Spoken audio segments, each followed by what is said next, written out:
So I was actually homeschooled all the way from kindergarten through high school. And I remember my parents almost thought they invented homeschooling back in 1984. They didn't know anyone else who was doing it at the time.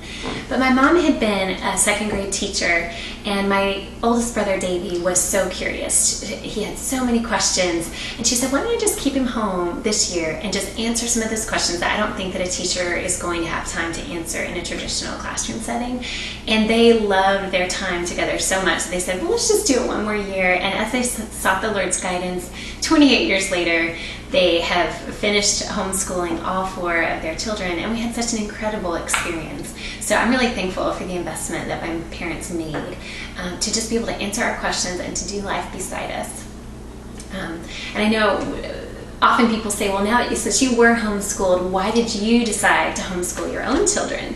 And it's certainly not because I feel like I'm the most patient or organized person, but because I benefited from that rich experience of being homeschooled and had such a rich experience that I want to give that to my own kids as well. And I have those questions that so many of you have. Will there be gaps in my child's education? Will I be organized enough to homeschool?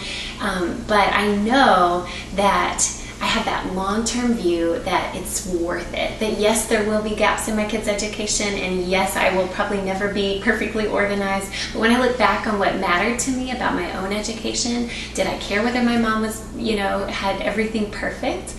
No, but I knew they gave me a love to learn and that they loved me. And I know I can give that to my kids. So that's why I'm choosing to homeschool.